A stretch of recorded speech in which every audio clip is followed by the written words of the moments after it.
All the talk in the world of real estate this week isn't about interest rates, home supply, home demand, affordability. It's actually about this ruling for the National Association of Realtors that has created mass confusion in the real estate community. I have a few thoughts and also a few questions about it. Let's get into it. Welcome back to This Week in Mortgage, everyone. I'm Sam Battaglia at Mortgage Black in Beverly Hills. Hope you had a great week. All right. NAR, National Association of Realtors, settled last week a $418 million lawsuit. Well, I guess they lost it and didn't appeal and actually paid the fine or the judgment against them. This was based on, I guess, for a lack of better, real estate commissions. Who is the NAR, the National Association of Realtors? There was others named in the suit, but I'm just going to talk about them because they are a trade group that represents the real estate industry as a whole. What are they supposed to do? They're supposed to keep in mind all of the members, the agents, realtors, as they have trademark. They're supposed to keep their best interests in mind. I believe this could actually be the beginning of the end for the National Association of Realtors. To be a real estate agent, you don't need to be a member. What you do need to be a real estate agent is to be licensed in the state you want to buy or sell real estate on behalf of somebody in. So, but the fact is, the National Association of Realtors, who's supposed to protect their members, this could be their swan song, as I believe there has been some trade associations started in the wake of this, and probably many more to come, because you don't need to be a part of NAR to actually buy or sell real estate on anyone's behalf. So, who did this hurt? Alleged in the lawsuit. Well, I guess proven out by the fact they lost. The consumer. That's who they want to protect. Okay, let's talk about the consumer. Consumers always had choices. The first choice, above and beyond all when it comes to selling a home, is you could do for sale by owner, FSBO. It's not a law in this country that you need to use a real estate agent to sell your home. You could sell it yourself. In my humble opinion, this should have been the main argument against the case, and I would have argued to throw the case out of court because no one is actually required to use a real estate agent to sell their home. So, it's not a law to use a realtor or real estate agent, as I'm going to start calling them. But as we all know in this world, you get what you pay for. So, if you want to sell your home on your own, you can do what the real estate agent was going to do for you, which is market your home, hold open houses, negotiate, do inspections, all those things that real estate agents are trained in. So, my opinion, for sale by owner on its own should have had this lawsuit absolutely thrown out, but I guess they didn't get that far. So, this case allegedly said, or it had alleged, and I guess proven out by a jury of their peers, that the home prices were based on real estate commissions. No. That is absolutely false. Home prices are not based on real estate commissions. Home prices are based on and set by market conditions at what something will sell for. That's it. It's not the other way around.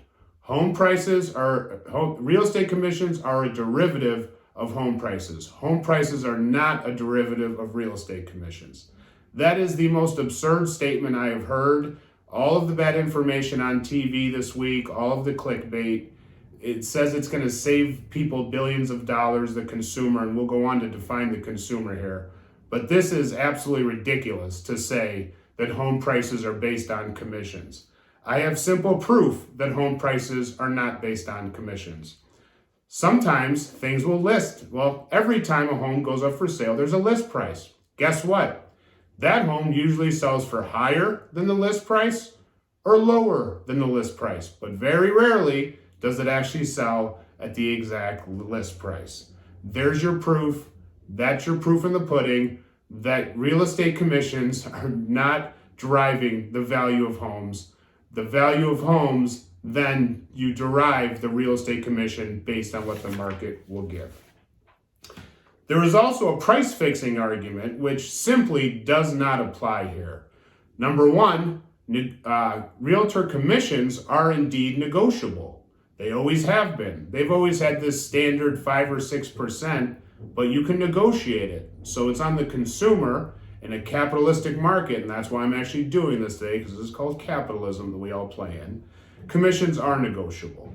What people should do is go look up price fixing and find some examples of it, because guess what? This isn't price fixing. The seller can negotiate the commission on the sale of their home on a case-by-case basis with every single agent that walks in the door. Guess what else? There's already real estate firms out there willing to sell your home for a 1% commission. In my opinion, the example that there are real estate firms out there that are willing to sell your home or buy a home to your benefit for a 1% commission should have instantly had the lawsuit thrown out. And here's the other thing. In my humble opinion, each home that goes up for sale is its own economy. Price fixing, you can price fix the price of widgets that are similar and perform the same function. A home is its own economy. It's specific. The traits of that home are specific to that home, and the seller's place is also specific to that home. No two are alike. These are not widgets. In my opinion, you can't price fix something when every single home is indeed its own economy. Here's some of the unintended consequences of this ruling. In real estate, I have my real estate license. I've had it for 20 years. I had to get it back in the day when I started doing mortgages, because you needed a real estate license to do mortgages. And everyone that's got one knows how difficult and annoying the test is, so I've always kept up with it. So I do have a real estate license, so I do get the same training that realtors do on the state of California level. So the thing that we're taught and told to care about is consumer protection. Okay, let me define the consumer here. The seller is a consumer. They are actually consuming a service from the real estate agent to sell their home. The buyer is also a consumer, but they're actually consuming a service from the real estate agent who's helping them buy a home, and they're actually consuming the home. So we have two consumers on this, the seller and the buyer. They both have a choice of what they're actually willing to pay for a good and or service. And as we know, everything is negotiable. This is another reason why this lawsuit, when we're playing in the realm of capitalism, makes absolutely no sense to me. The real unintended consequences will be seen here shortly. So, dual agency deals, meaning the same real estate agent represents both the buyer and the seller.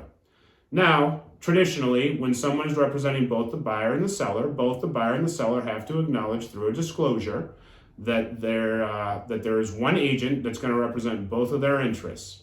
When people sign this dual agency disclosure contract, I know, because my clients have told me, it makes the consumer feel weird because they don't know whose best interest you have in mind.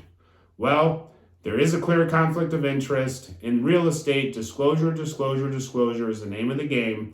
And when you have one agent representing both sides, they might just forget to disclose something that could kill that deal. So this is going to be a big problem, as there's going to be way more dual agency deals, and neither consumer's interests are going to be aligned with the agent that's dealing with them, because that human nature will dictate is an absolute impossibility, because you can't negotiate to 100% for each party, or else the deal will absolutely break up, and nobody wants that to happen.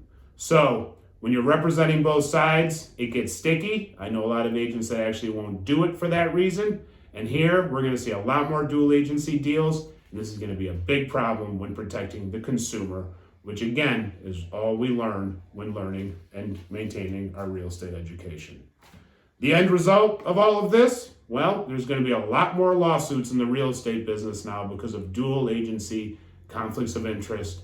In some cases they'll be harder to prove, and in some cases they'll be very easy to prove. But this is a derivative of this ridiculous lawsuit that the National Association of Realtors lost. Another thing that's going to happen here is tens of thousands, if not hundreds of thousands of jobs lost in the real estate community, because this has become very confusing. It's how to transact business. It's a slow market in the first place right now. And this just might be the thing that shakes out everybody who actually shouldn't be in the business in the first place, which might not be the worst thing in the world at the end of the day for those that stay. Okay, everybody, that is my show for this week. I hope you enjoyed it. As always, thank you for your time. Please take care of each other, be a good neighbor, be a good person, do unto others a golden rule, and please enjoy yourself.